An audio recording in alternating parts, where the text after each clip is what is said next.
Di sebuah desa kecil di pinggiran Jawa Barat, hiduplah seorang anak bernama Farel.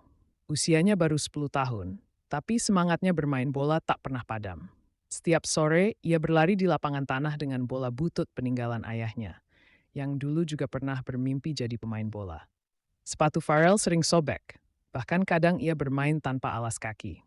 Tapi itu tidak menghalanginya untuk menendang bola dengan penuh semangat, tidak membayangkan dirinya mencetak gol di stadion besar, mengenakan seragam merah putih.